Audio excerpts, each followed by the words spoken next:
1. By the rivers of Babylon. Now Babylon was already destroyed. Babylon was destroyed thousands of years ago.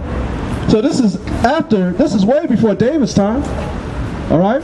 It says, by the rivers of Babylon, there was sat down. Yea, we wept when we remembered Zion. Where's Zion? In Israel. All right? We hanged our harps upon the willows. Now what's the willow tree represent? Crying. All right? Willow tree is weeping. So what was we doing? Hanging our harps. You don't see no brothers and sisters playing harps today. You seen any brothers play harps, sister? We play guitar, we play trumpet, we play everything but a harp. Why? Turntable. Because they understand, the people that brought us over here know that that's our power. To play a harp to our Most High, that's how we used to send our prayers up. You go to church, you don't see nobody playing harps.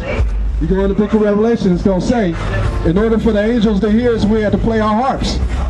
That's why he said, we hung our harps up on the willows, in the midst thereof. And there, where's there again? Right here in America. And there, they that carried us away captive, we was carried away captives, required of us a song. When we got here, we was singing what, brother? Swing low, sweet chariot. All these songs, man. Yeah, all these songs, man.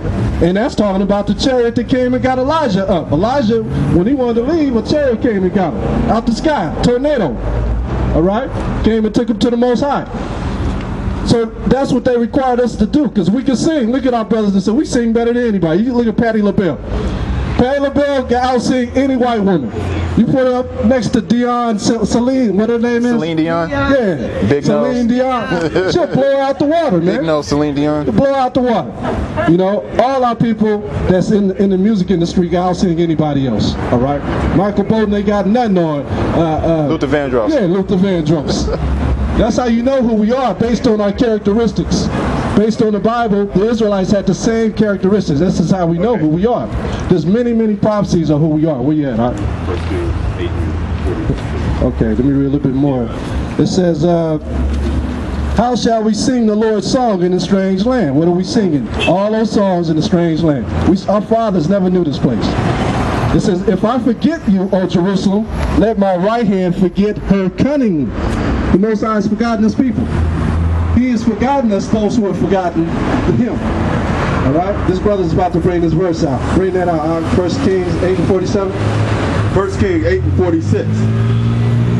If they sin against thee, for there is no man that sinneth not, right, and thou be angry with them, and deliver them to the enemy, right, we was delivered to the enemy, read, so that they carried them away captives, we was carried away captives, it's talking about the last days, read, unto the land of their enemies, right, far and near, read on. Yet if they shall bethink themselves, man, and think outside of your mind, think about who we really are, read, in the land whether they were carried captives, right, and repent. What do we got to do? Repent. We got to repent. That's why our brothers are killing each other on the streets, man.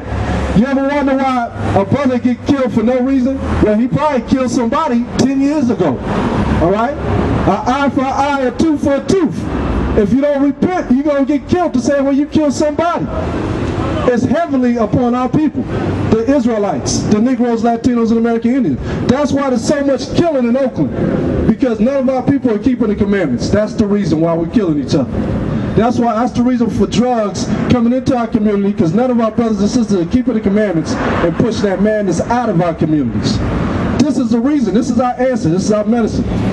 This Bible. Right? The same Bible that is in hotels and in our churches, it's not being preached to us the way it should be preached.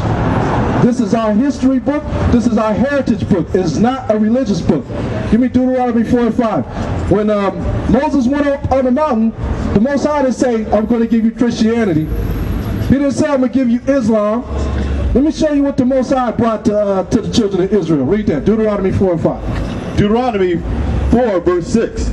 Keep therefore and do them, for this is your wisdom and your understanding in the sight of the nations, which shall hear all these statutes and say, surely this is a great nation and a wise and an understanding people. Right. Read 5. 5, okay. Yeah. Behold, I have taught you statutes and judgments even as the Most High, my power, commanded me, that ye shall do so in the land whither you go to possess it. Right, so the Most High didn't bring us Christianity, he didn't bring us Islam, he brought us statutes, laws, and commandments. That's what we're supposed to keep. Give me Matthew 15:3. Let's see what Jesus Christ said coming out of his mouth. Let's see what Jesus said, because a lot of y'all say, all I got to do is believe in Jesus Christ and I'm going to be saved. That's partially true.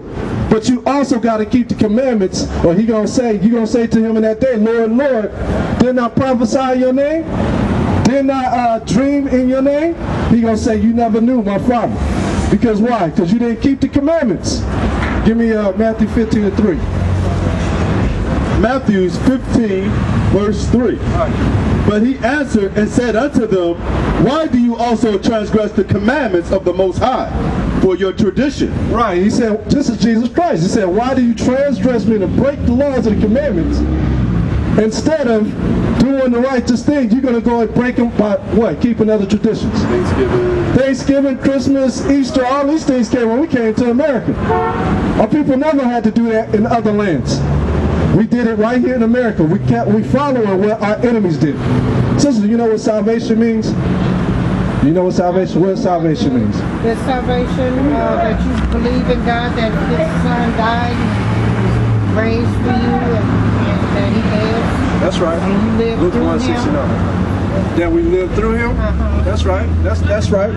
We're gonna live through Him, but salvation has a real definition according to the Bible. All right, we're about to show it to you. If you've never heard what salvation is in the Bible, we're about to read it to you. All right, read that. This is Luke 1, verse 69. And have raised up an horn of salvation for That's Jesus Christ.